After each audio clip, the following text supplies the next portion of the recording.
Hello, everyone. Welcome again to the BUZZ Expo. I'm happy to welcome Michelle Roberts from the Israel Tourist Board today. And I have to tell you, when I read the title of her today's presentation, I got very curious. It's called Israel, Land of Creation, a training poem. Welcome, Michelle. Let us know more about it. Hi, everybody. Yes, my name is Michelle Roberts, and I have worked for the Israel Tourist Office for the last 11 years. That's a lot. And yeah, and during that time, you'll be able to tell, I have a very big passion for selling Israel as a destination. But in partnership with my passion, unfortunately, comes with the fact that if hockey was an Olympic sport, you're looking at the gold medalist, okay? So I had to come up with a way for me to keep on target and not go off rambling and make, a 20-minute presentation turn into 3 hours, which I can do. So I created this little Israel poem that just points out the USPs in a fun and exciting way. And it is not meant to be taken very seriously, people, okay? It is lighthearted, but it does just give you a little glimpse on all the different things for Israel. So if it is okay with these gorgeous gentlemen, I will share my screen now. So hold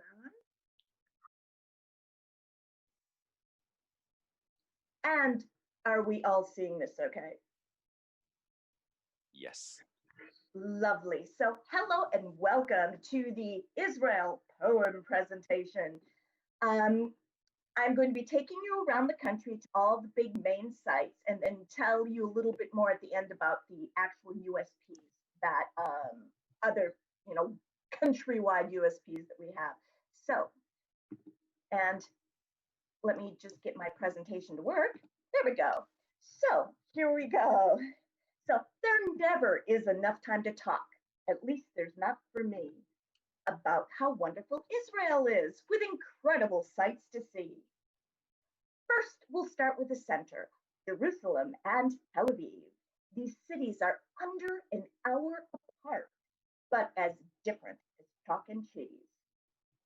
Tel Aviv is vibrant. Its restaurants and bars a delight. It's LGBTQ friendly and the place to party all night. Jerusalem is an ancient wonder, thousands of years old. It's a place you can touch history with astounding sights to behold. Now, the lowest place on earth is next. The Dead Sea will fill you with awe. Its healing properties are unique, and it's the best place to visit a spa. Now, up to the north, it's lush and green with amazing natural beauty. It's also the place where Jesus grew up and preached around the Galilee. Nazareth is well known as Jesus' hometown. If you're looking for great Christian sites, this place won't let you down. Now we're off to the coast and Echoes on top, an important ancient port. It's where the Crusaders made their base and is now a historic resort. Next down the coast is Haifa with its gardens of Baha'i. Its 19 levels can be watched if you're feeling spry. Also on the coast, an important historic location, it has an ancient aqueduct, and its ruins are quite the sensation. Now we're down to the south. The Negev desert's not just sand, it has incredible sporting, and landscapes sure are grand. And now we're at the tip of the country. Eilat is a wondrous resort with plenty of fun activities like diving and water sport. So there it is, Israel, laid out in one little rhyme. But here's a few more facts to know. as we still have time. So that is actually the poem portion of my thing. It's primarily been made because when you're in the travel industry over here, you have a lot of speed dating events that you have 10 minutes to talk. So it really does hit the USPs, but just allow me a little bit of breath to do these things.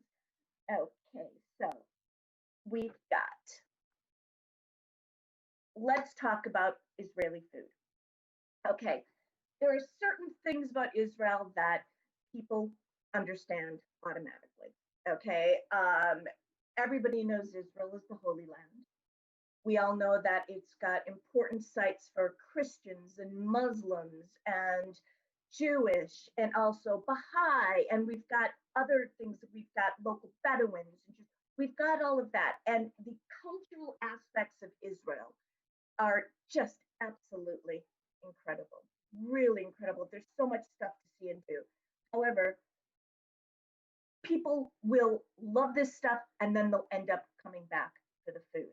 Now, Israeli food is very, very special because I want you to imagine when the country took in all the Jewish people in the late 40s, they came from all over the world. You had people coming from the Americas, you had people coming from South America, Eastern Europe, the Far East, everybody, they all descended on this little itty bitty tiny piece of land. And by the way, that's something that a lot of people don't really realize is how small Israel is. Okay, because Israel, if you wanted to go from like on the Mediterranean coast, Ras Hanikra, and drive all the way down to land, you can do it if you really don't want to stop along the way. You could do it in 5 hours. And east to west, it's only 2 hours. So it is not a big area of land. So it basically became this melting pot of different cultures, different food types.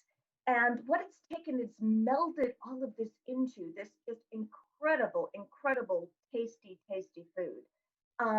It doesn't even have to be the 5-star restaurants that you will have sensations that'll make you come back.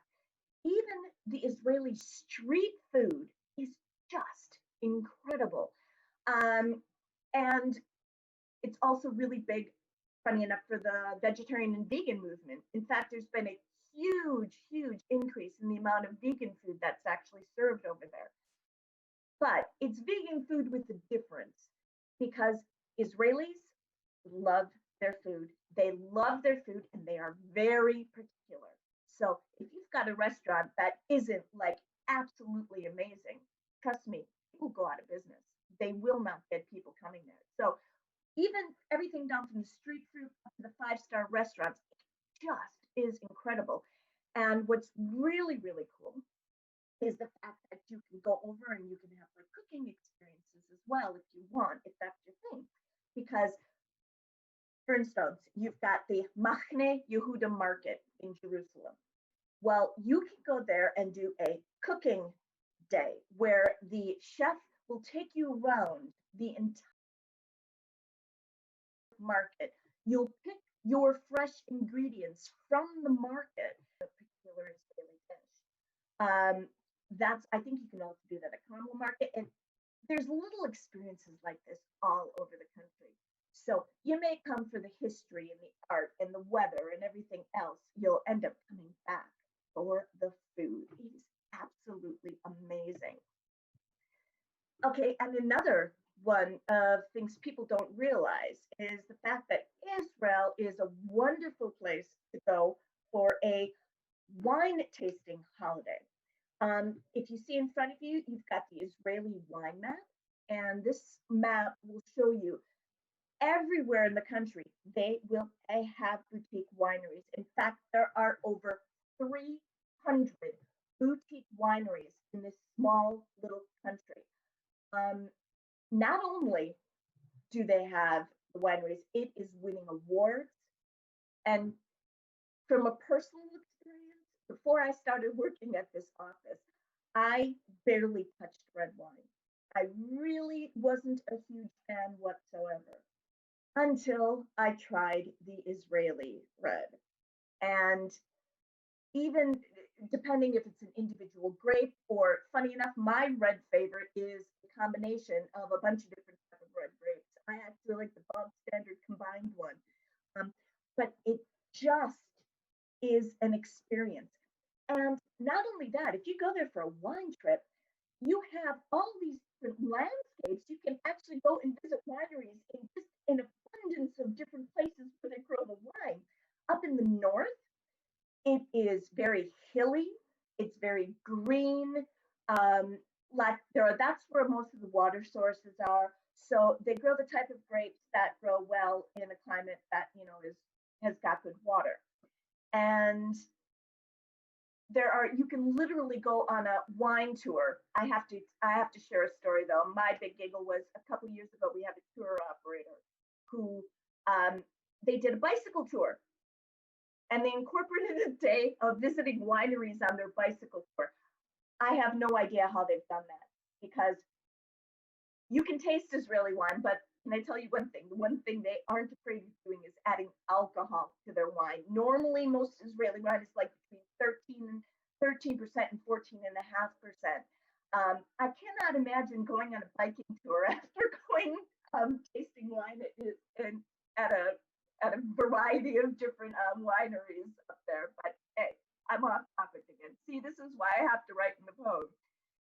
Anyway, so that's the big green area. Then you go down towards around the Jerusalem Hills. Now, the Jerusalem Hills, very hilly.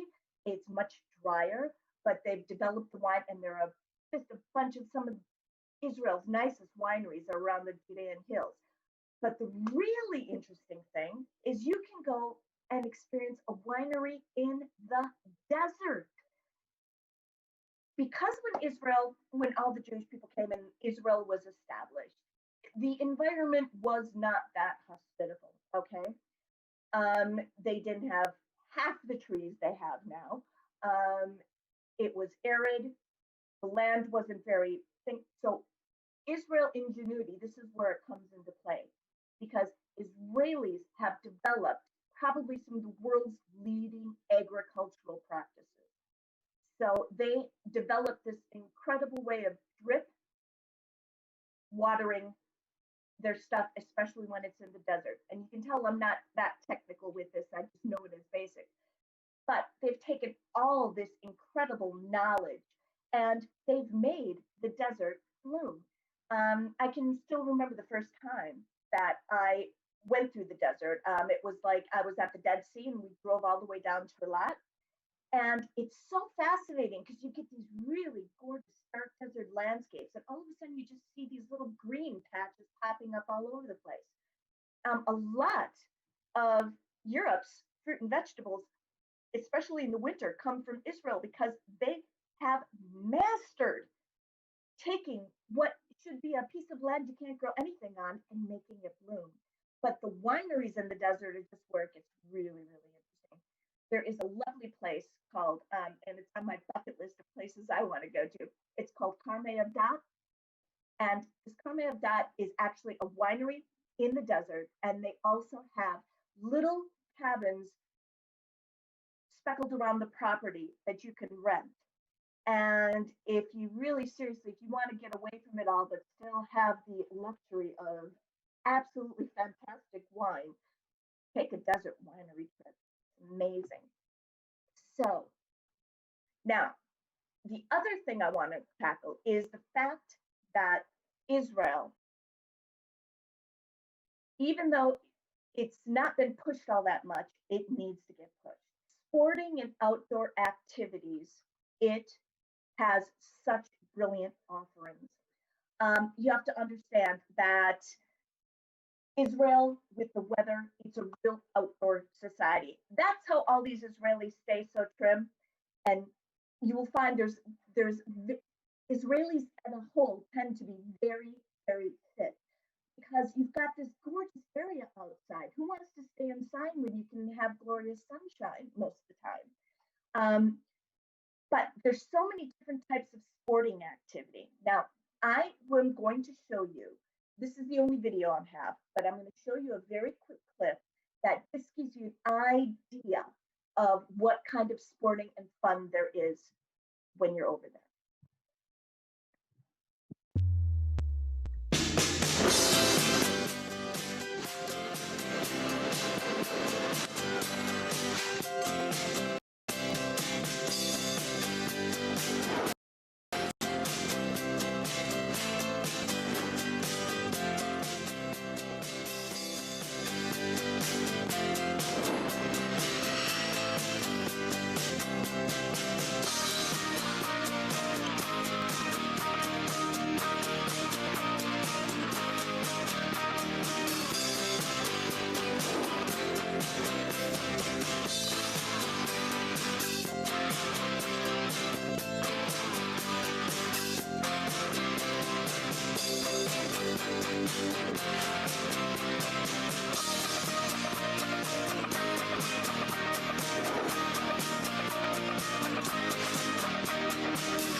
Okay.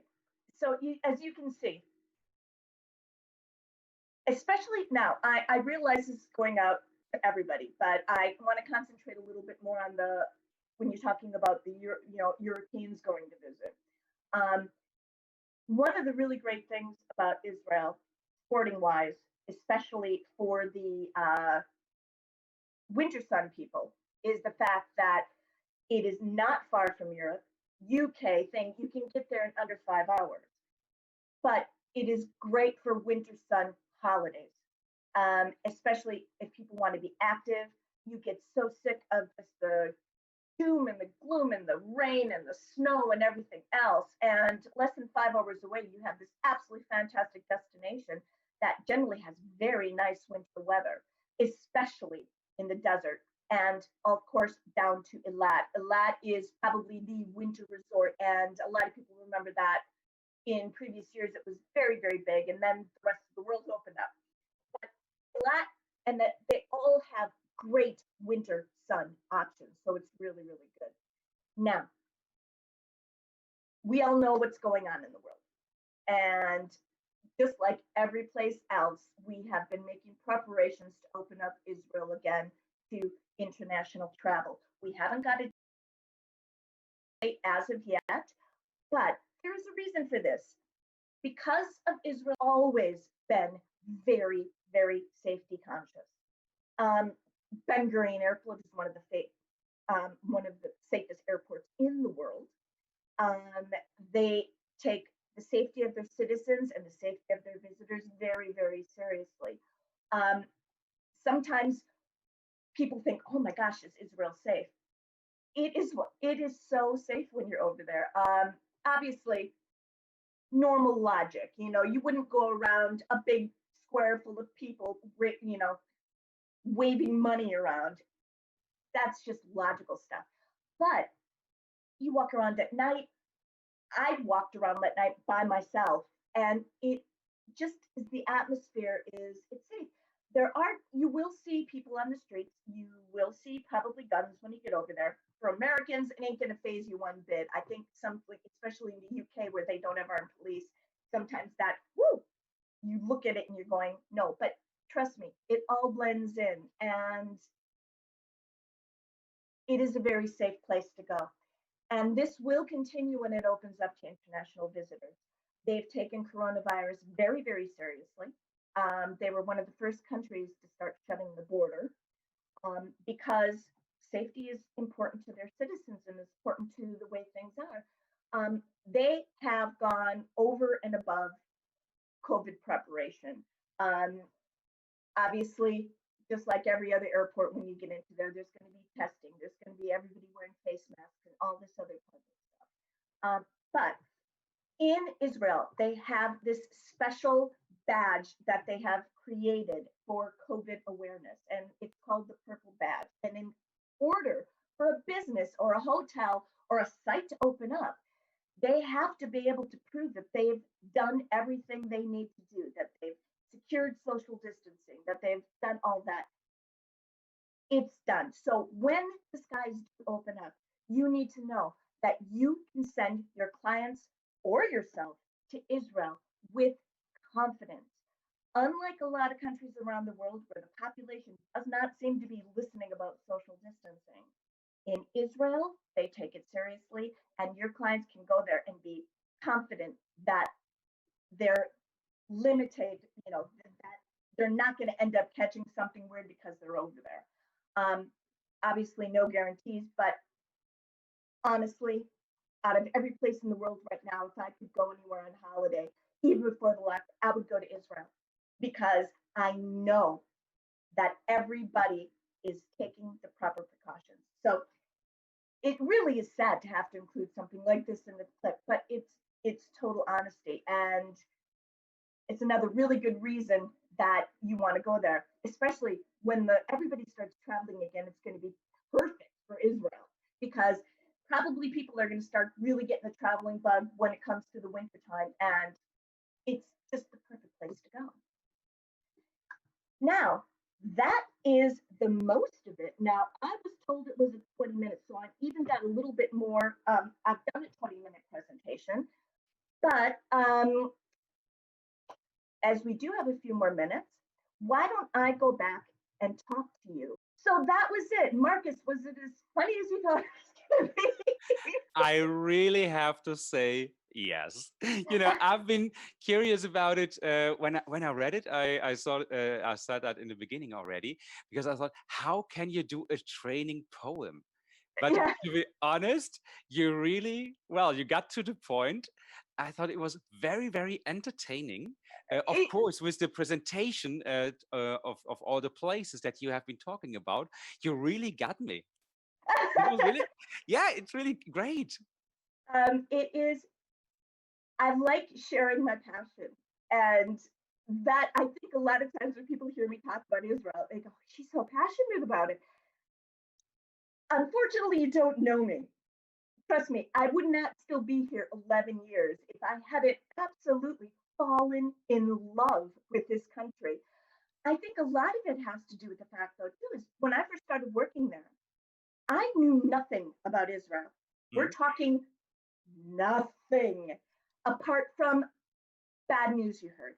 of course. And every new fact I found out just made me fall in love more. And then I started visiting the country, and then I really it it is this, to a certain extent, it's kind of undiscovered because you just don't realize it's there. So yes, I trust me. Somebody last year gave me the chance to do a training presentation for 3 hours. I filled it. So I'm not surprised to be honest, and but this only shows that you have the passion for that, and I think this is one of the most important thing. You know, if you love something, you can talk for hours. I know yeah, that from my side. Everybody who has ever done an interview with me knows I love talking. So this is, I think we are both the same in that kind of way when it comes to talking to people and to share your yeah, passion in the end. Yeah. yeah. But it's great. And do you want to know what? It's easy. It is so easy. Wax lyrical about Israel. It's really, it's not an issue. I When I first started, I was really paranoid. What the heck am I going to do? Because as you can probably tell, I've got a very, dare I say, bubbly, a little mad type personality. And I was like going, what? You want me the Holy Land? Seriously, you want and the thing is, you do have this vision that Israel is all desert, and no,